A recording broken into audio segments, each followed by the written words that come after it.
What's up, y'all? This is Chris coming in with another episode of Crazy Scary Cool. Thank y'all for tuning in. I hope y'all have been spooky.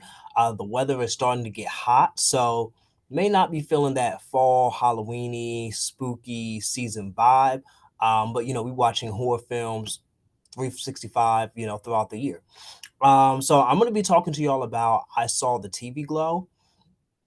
And I'm actually this is gonna be a spoiler review, just because to really touch on some of the themes that are in this film would be hard to do so without spoiling some. So not gonna give the film away, but just for starters, I went in there thinking that this was gonna be like Candle Cove, the famous creepypasta that ended up being the first season of Channel Zero.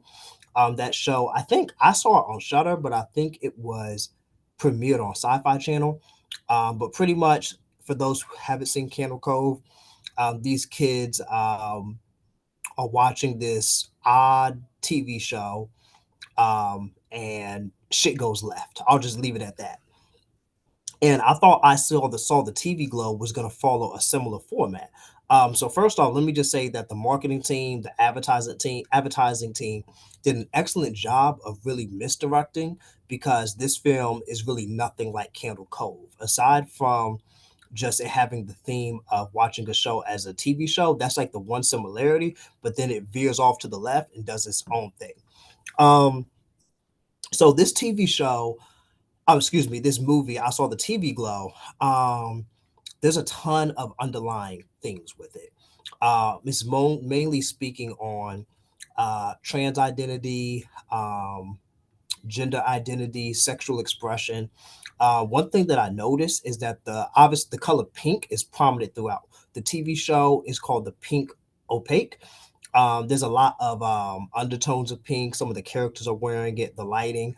The opening scene starts off where the color palette of the bisexual flag is shown and on a material that on it typically wouldn't have that color design. So pink is just like constantly is like a reoccurring theme. I think that pink is also seen in the trans flag, and also this same hue of pink is seen on the bisexual flag. And I think that that made it very overt what this film was going to be about.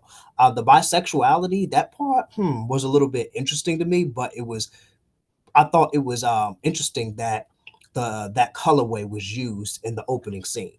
But yeah, so this film is speaks a lot about gender identity. I think it's like I was doing some reading, and I think it can be seen as a trans story. Um, about halfway in, I was watching it, and I was like, wow. This could be a spiritual sequel to We're All Going to the World's Fair. Come to find out, this is the same filmmaker. Jane, I'm gonna mispronounce their last name. I think they identify by they, them. I think they're non-binary. Maybe they have a she pronoun, but I'll say they. So this is a like a spiritual trilogy. But really, I've never seen a film quite like this. Um, if you're going in there, I'm not even sure if I would necessarily consider this horror. I think it definitely delves into sci-fi, but I think that the avenue that you're expecting it, the sci-fi horror journey, is more so a mechanism to really discuss repression and burying the person who you were meant to be. Pretty much, this movie is about um, people who are living lives, living identities, being a person, living a life that they weren't meant to live, and just that unhappiness and that discomfort and this rampant idea that the life that I'm living is not my own, and just feeling alien in your own life. Um, and that's what it's about.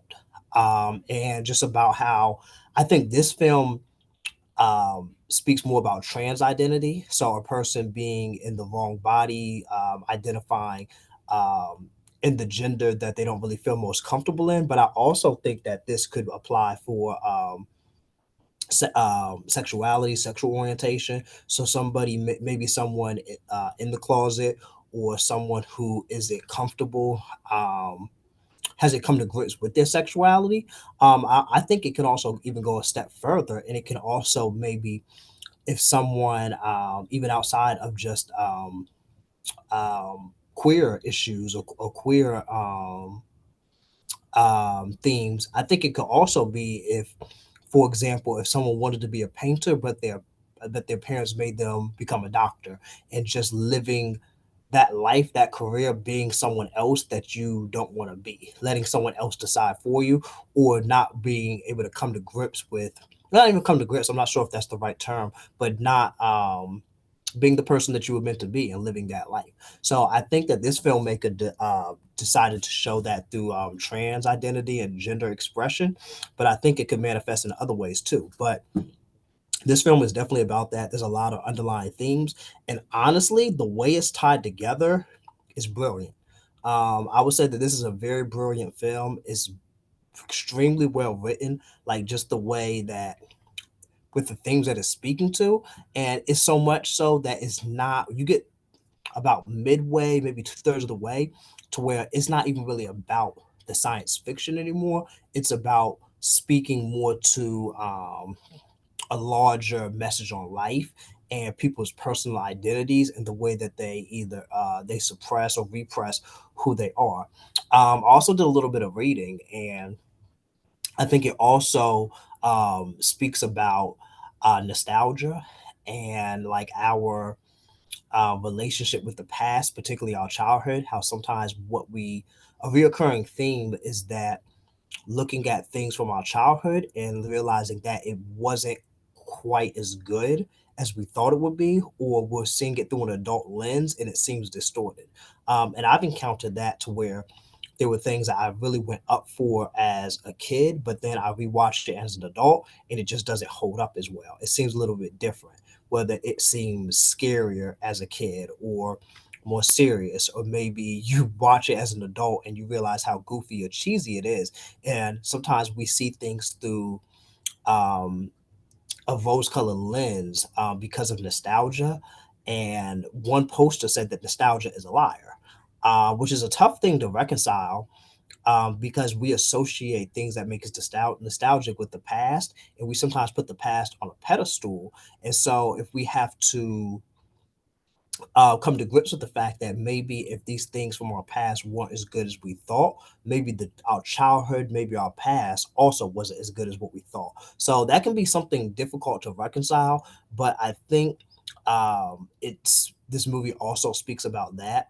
I think it also speaks of marginalized people who are finding solace and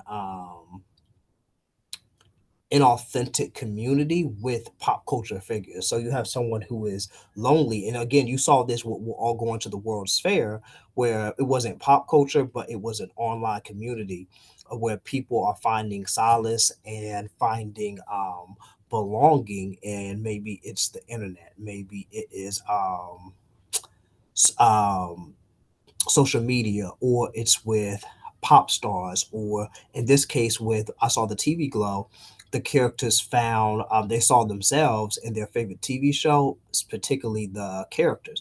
They saw themselves and really got lost in this TV show because the people they were seeing were the people that they truly wanted to be, and the characters were living the lives that they felt that they should live, and they were putting them on a pedestal, these fictional characters. I don't know if putting them on a pedestal is correct, but I think that they were seeing themselves in this TV show, and I think that there was like a parasocial relationship, and I think the film speaks about how sometimes we can see ourselves in pop culture icons, TV, media, whatever that may be, and we can develop an unhealthy relationship, or that we can get lost in a fictional world, or even if it's a pop culture, excuse me, like a pop star, someone who is real, we only know what these people show us. We don't actually know the real them. So that could be a facade. So I'm still trying to unpack that, but just that parasocial relationship that sometimes people who are maybe marginalized, lonely, insecure can sometimes develop with people that they don't actually know. Um, and I think that the film spoke on this. The two characters definitely, well, mainly Maddie, I think she saw herself and I won't give too much away. But and I think sometimes people do that. We admire other people sometimes because they hold the traits that we wish we had in ourselves. And I think sometimes whether it is with TV, movie, or a pop icon, sometimes we can put these people on a pedestal based off a facade, but we don't really know the real them.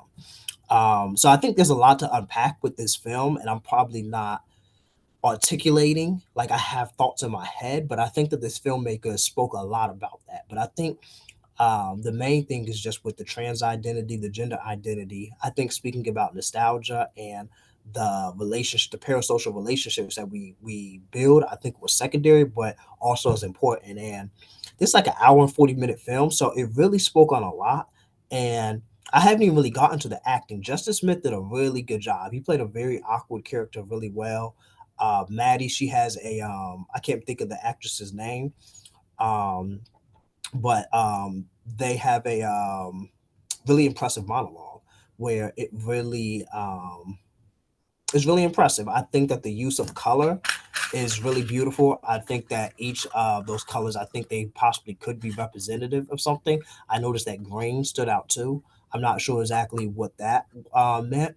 And lastly, I think just like there was like some animation. It wasn't like not anime animation, but it was almost looked like a PowerPoint. And I don't mean that dismissively, but it was like some design that was used that was really beautiful. It really gave this film a lot of personality, a lot of color, a lot of character. Um, and the last thing that I would say with the TV show within the film, like it was definitely a nod towards Buffy the Vampire Slayer. It was beautiful, and I think that the characters, I mean, it just truly like I can tell that there was a fan of Buffy the Vampire Slayer who was creating that, but it was a moments where it got really dark, and the villains were cheesy but scary at the same time, and that's a really delicate balance, and it did this beautiful thing to where it was played into the cheese and like a little bit of camp, and again that influence from Buffy the Vampire Slayer, but then at like a really dark, critical moment to where the film really told you exactly what it was being about, it got very dark and scary at a really pivotal moment, and it was this perfect this perfect mesh together of like the campiness with horror, and it was scary and it was ridiculous and it was bizarre and it was goofy, but it was also dreadful and it was also like a little bit despairing, and it meshed together and it fit the tone of this film perfectly, and it was just really beautifully shot, and it was just like really impressive. So definitely deserve credit. I was really enjoyed this film. It's probably my second favorite film of the year behind Dune 2. So yeah, I would definitely recommend watching it. I would say if you're going in there expecting like maybe a conventional sci-fi or it's like maybe a more an adventure style, then could be disappointed. It definitely is a coming of age story. Definitely has queer undertones.